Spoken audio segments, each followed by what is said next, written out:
और जहाँ तक गठबंधन करने की बात आप कर रहे हैं, तो गठबंधन करने की हम बात नहीं कर रहे हैं। हम तो ये कह रहे हैं कि भाई कल को आप मत कह देना हमें कि हम हारे हैं तो MIM की वजह से हारे हैं, क्योंकि MIM उसी स्थिति में है जिस स्थिति में अंग्रेज के वक्त में भगत सिंह जी हुआ करते थे। हमें बार बार उंगली दिखाया जाता है कि ये मुसलमानों की बात करता है, और मैं कहता हूं कि मैं हिंदुस्तान की बात करता हूं, मेरा नेता हिंदुस्तान की बात करता है, लेकिन हमारी बातों को घुमाने का काम करते हैं ये लोग। आज उत्तर प्रदेश में बी टीम कौन है, महाराष्ट्र वाले क्या कर रहे हैं, वो आने वाला वक्त में पता आपको चल जाए। हेलो महाराष्ट्र, हेलो मुंबई, आ रहे हैं आपके दर्द को अपना दर्द समझने, आपकी आवाज को आप अपना आवाज बनाकर आपकी लड़ाई को मजबूती के साथ लड़ेंगे।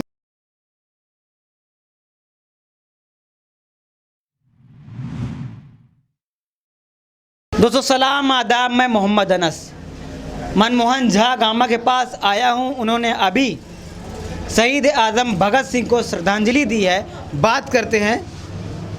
सर, श्रद्धांजलि तो आपने दे दिया, आगे ये बात किया जाए कि काफ़ी चर्चा में रहा MIM महाराष्ट्र के अंदर, शिवसेना से क्यों गठबंधन करना चाह रहे हैं आप? देखिए, शिवसेना से हम गठबंधन नहीं करना चाह रहे हैं। पहले तो मैं शहीद आजम भगत सिंह जी, राजगुरु जी, सुखदेव जी को दिल की गहराइयों से ऑल इंडिया मजलिस इत्तेहादुल मुस्लिमीन की तरफ से श्रद्धांजलि व्यक्त करता हूं, और अपने देश के नौजवानों से कहता हूं कि भगत सिंह जी, चंद्रशेखर जी, राजगुरु, सुखदेव, अशफाक उल्लाह खां की जीवनी को आप पढ़ें, तब जाकर के आपको पता चलेगा कि इस देश को जो आज़ाद हिंदुस्तान में हम और आप सांस ले रहे हैं, वो किस तरीके से हमें प्राप्त हुआ था। और जहाँ तक गठबंधन करने की बात आप कर रहे हैं, तो गठबंधन करने की हम बात नहीं कर रहे हैं। हम तो ये कह रहे हैं कि भाई कल को आप मत कह देना हमें कि हम हारे हैं तो MIM की वजह से हारे हैं, क्योंकि MIM उसी स्थिति में है जिस स्थिति में अंग्रेज के वक्त में भगत सिंह जी हुआ करते थे, राजगुरु और चंद्रशेखर आज़ाद हुआ करते थे। आज भी शहीद आजम भगत MIM को आप कहाँ से कहाँ जोड़ रहे हो? बिल्कुल वही सोच है, वही विजन है।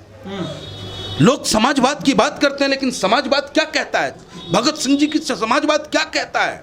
भारत का प्रस्तावना क्या कहता है?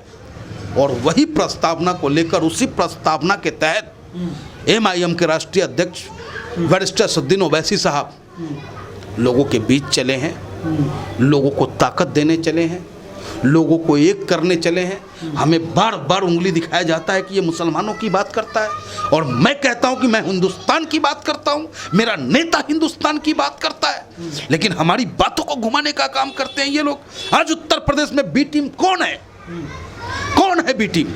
मैं पूछना चाहता हूं सोशल मीडिया के माध्यम से, यानी कि नाचे ना आवे तो अंगना टेढ़ा, नाचने आपको नहीं आ रहा है और आंगन को टेढ़ा बता दिया, हद करते हो। हम संविधान के रक्षक बन के चले हैं और संविधान की रक्षा करते रहेंगे। अब महाराष्ट्र वाले क्या कर रहे हैं, वो आने वाला वक्त में पता आपको चल जाएगा। संजय राउत ने कहा कि जो औरंगजेब के कब्र पे जाके झुकते हैं, उनसे हम गठबंधन क्यों करेंगे? तो हमारा नेता बोला तो है कि मैं किसी औरंगजेब के सर कदमों में जाके नहीं झुकता, मैं अपने भगवान के आगे ही झुकता हूँ। तो और वही हालात महाराज के CM ने भी कह दिया है तो बी टीम से हम गठबंधन कहाँ करने वाले हैं। हाँ, तो हम बी टीम है नहीं, हम बी टीम है ही नहीं। जो बी टीम है उनके साथ वो गठबंधन करें। हमें तो जनता बुला रही है, हमारे महाराष्ट्र की जनता हमें बुला रही है, और हमारे हेलो महाराष्ट्र, हेलो मुंबई, आ रहे हैं आपके दर्द को अपना दर्द समझने, आपकी आवाज़ को अपना आवाज़ बनाकर आपकी लड़ाई को मजबूती के साथ लड़ेंगे। आज महाराष्ट्र की धरती पे बिहार और पूर्वांचल के लोगों के साथ, उत्तर प्रदेश के लोगों के साथ जिस तरीके से भेदभावपूर्ण रवैया अपनाया जा रहा है, वो बिल्कुल बर्दाश्त नहीं किया जाएगा महाराष्ट्र की धरती पे। और आ रहे हैं मुंबई वाले कह रहे हैं यूपी जैसे हश्र होने वाला है। उनके कहने से हश्र, यूपी में क्या हश्र हुआ है मेरा? कहाँ 100 में तो 0 आए हैं आप। यानी कि कुर्सी प्राप्त कर लेना ही राजनीतिक मकसद रह गया है, विधायक बन जाना ही एक राजनीतिक मकसद रह गया है। अरे याद करें आप कि इस देश को आज़ाद दिलाने में जब फांसी के फंदे पे ये चुम गए, आज भी इनका परिवार दर दर भटकने को मजबूर है इस आज़ाद हिंदुस्तान में, इन नेताओं की जालसाजी की वजह से। आज भी इनके परिवार के लोग ईंट उठा करके अपने परिवार का भरण पोषण करने का काम कर रहे हैं। लेकिन कोई बात नहीं है, हम दीवाने हैं देश के, हम दीवाने हैं अपने देश के लोगों के लिए। हमारे बच्चे भूखे मरते हो तो मर जाएं, लेकिन अपने देश को हम असुरक्षित नहीं होने देंगे। ठीक है, आप गठबंधन बिहार के अंदर नहीं किए थे आरएलडी से, आरजेडी से, अब एमएलसी के अंदर गठबंधन मतलब उनका समर्थन क्यों देने जा रहे हैं? देखिए, एक तो राष्ट्रीय नेतृत्व का निर्णय है और मेरा राष्ट्रीय नेतृत्व बहुत दूर की सोचते हैं और उसमें कहीं ना कहीं बिहार की भलाई है, बिहार की भलाई छुपी पड़ी है, इसलिए उन्होंने ऐसा निर्णय। उससे पहले क्यों नहीं किए विधानसभा चुनाव में? नहीं तो हमने तो उस वक्त भी कहा था, हमारे नेता ने उस वक्त भी कहा था, तभी तो का बरसा जब कृषि सुखाना, जब फसल सूख गया उसके बाद बारिश का कोई लाभ नहीं, चिड़िया चुग गई खेत, फिर धा धा करने से क्या फायदा। लेकिन अब एमएलसी के चुनाव में यह है कि वोट विधायक देते हैं, तो जो राष्ट्रीय अध्यक्ष का निर्णय होगा वो बिहार प्रदेश उसको स्वीकार करेगा।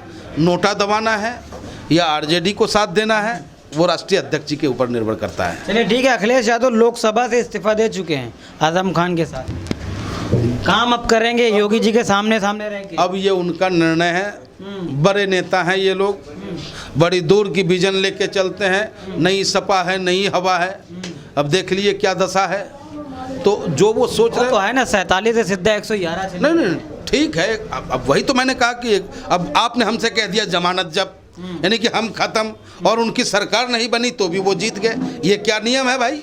नहीं, राजनीति करने वाला व्यक्ति कभी नहीं हारता, राजनीति करने वाला व्यक्ति जिसके दिल में हिंदुस्तान धड़कता है ना, वो हमेशा देश के लिए काम करता है। और मेरा नेता बैरिस्टर असदुद्दीन ओवैसी साहब देश के लिए जीते हैं और देश के लिए ही मरेंगे। अभी आजकल कई मुद्दे योगी जी शपथ लिए नहीं है, लेकिन उनके बीजेपी नेता जहर उगलना शुरू कर दिया, बौरा गया है, पगला गया है। जैसे कि जब हाथी पगलाता है तो उसको क्या करते हैं, कोचवान भाला भोगता है। तो अभी कोचवान गद्दी पर बैठे नहीं हैं, कोचवान कौन हुए? प्रदेश के मुख्यमंत्री हुए, और उस प्रदेश में चाहे वो सत्ता पक्ष का हो या विपक्ष का हो, किसी को भी गुंडागर्दी करने की इजाज़त न संविधान देता है, न बैरिस्टर असदुद्दीन ओवैसी साहब का सिपाही देता है। अभी योगी जी शपथ लिए नहीं है, सोच लीजिए, कि उनके बीजेपी के जो नेता बने हैं, चुने गए हैं, वो कह रहे हैं टोपी सब जो गोल टोपी पहनेगा पहचान लिया जाएगा उससे। हाँ तो पहचान है मेरा, अगर तिलक हम लगाते हैं ये मेरा, आगरा के अंदर पहला मॉब तिलक हम लगाते हैं ये हमारा पहचान है, चुटिया हम रखते हैं ये हमारा पहचान है, और हमारा नेता टोपी और दाढ़ी रखता है ये भी एक उनका पहचान है। तो इस पहचान को कौन रोक लेगा? पहचानो भाई, बैरिस्टर असदुद्दीन ओवैसी साहब आ रहे हैं, पहचानो, पंडित मनमोहन गामा आ रहा है, पहचानो, पहचानो, पहचान के तुम क्या कर लोगे? हम हिंदुस्तानी, आई एम इंडियन। तो क्या कहेंगे जो आगरा के अंदर पहला मॉब लिंचिंग हो गया, अभी सरकार बनी नहीं है? ये सब कहते हैं ना, बोए पेड़ बबूल के तो आम कहाँ से खाओगे आप। दरअसल देश और प्रदेश के नेताओं ने सत्ता की लालच में, कुर्सी की लालच में अपने राज धर्म को भूल गए, राजनीति के धर्म को भूल गए, सिर्फ नफरत को समाज के बीच परोसने का कार्य कर रहे हैं, और उसी का नतीजा है कि ये सब हो रहा है। मैं अपील करता हूं आपके माध्यम से अपने देश के हर पार्टी के नेताओं से कि अपनी कुर्सी के लिए मानवताओं को तार तार मत करो आप, नहीं तो वो दिन दूर नहीं कि जब जनता जाग जाएगी तो ये लोकतंत्र है, राजतंत्र नहीं है, सिंहासन छोड़ के भागते भी समय नहीं लगेगा।